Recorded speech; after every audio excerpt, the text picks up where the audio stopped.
Olá, seja bem-vindo à nossa dica do Contraturno Digital. Eu sou o professor Virgílio Guedes e a partir de agora você acompanha comigo aí uma dica de ciências. Então fique ligado que a nossa dica começa agora.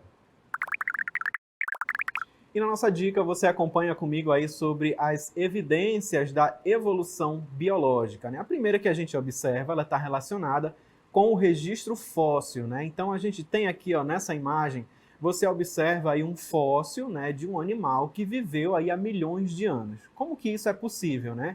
Então essa evidência, que é esse registro, algo que ficou marcado aí através dos tempos, né?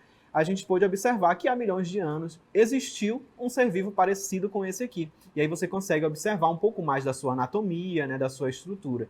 Então, olha só, há milhões de anos, a gente viu aí esse animal, que viveu aí nessa época, e aí depois, né, ele morreu e ficou aí o seu esqueleto, a sua estrutura preservada nessa estrutura, né, numa rocha, por exemplo. Todo o processo ali de sedimentação, né, de formação das rochas, pôde deixar ali esse vestígio desse animal. O fóssil, ele não é somente essa estrutura, o esqueleto de um fóssil que a gente vai encontrar de um animal. Pode ser também uma pegada, né, ou um determinado osso ali que você vai encontrar uma parte desse animal. Então a gente pode observar através desse registro que sim, a gente tem evidências da evolução, que a gente já teve animais muito diferentes do que a gente conhece hoje há milhões de anos. Então esse é um dos registros que a gente pode observar. E os fósseis, né, eles vão estar ali preservados em alguns museus, né, em alguns museus de ciências naturais, você vai encontrar ali fósseis de dinossauros, e essa é a evidência de que eles já existiram há algum tempo aí no planeta Terra. Olha só. E agora você observa aí o nosso registro fóssil, né, do dinossauro, olha só. Você pode encontrar aí essa estrutura, né, na internet, nos filmes, mas também nos museus de ciências naturais, né, onde a gente vai encontrar justamente a evidência de que esse animal aí já viveu, né, há milhões de anos aqui no nosso planeta Terra. Porque a gente tem aí uma ciência, que é a paleontologia, que vai estudar aí os fósseis, né? E os paleontólogos já descobriram aí, em outras épocas também vestígios e também ossos desses animais. Eles puderam montar essa estrutura como você acabou de observar aí comigo. Então assim a gente tem também mais um registro que os dinossauros já habitaram o nosso planeta.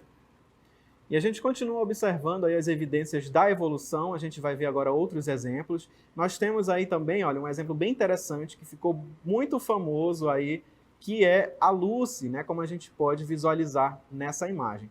E há muito tempo, né, lá na década de 70, quando descobriram aí os ossos, né, esse esqueleto aí da Lucy, acreditava-se que ela tinha sido o primeiro ser humano, né, que pisou aí na face da Terra. E aí os cientistas ficaram super famosos com essa descoberta. Mas lá na década de 80, outros cientistas puderam observar, né, que a Lucy ela era somente um outro ancestral ali do homem. Ela não foi o primeiro homem, né, o primeiro ou a primeira mulher, né, a pisar ali na face da Terra.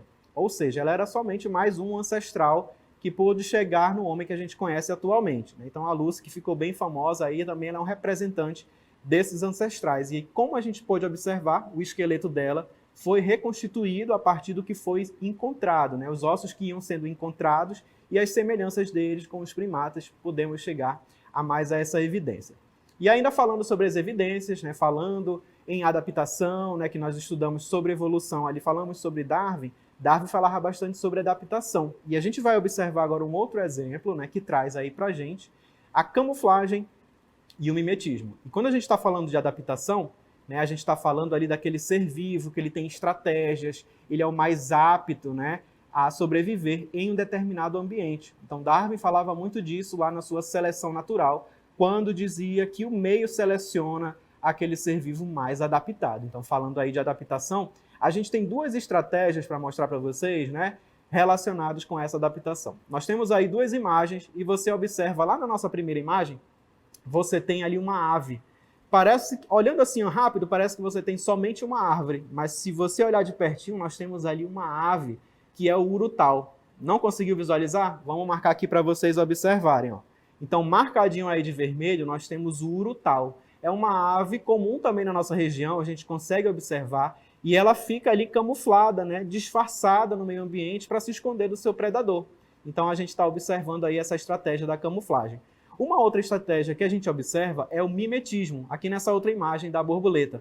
Observa que ali na asa da borboleta, né, nas asas, a gente tem duas bolinhas. E essas bolinhas ali, elas estão formando olhos e parecem olhos de coruja. Então, dessa forma, a borboleta ela consegue se disfarçar ali no ambiente e ela está imitando um outro animal. Quando ela imita um outro animal, essa estratégia aí a gente chama de mimetismo. Então, dessa forma, ela finge ser ali uma coruja, né, e à noite pode passar despercebido e o seu predador não vai conseguir se alimentar dela. Então, aí a gente observa um pouco mais da adaptação.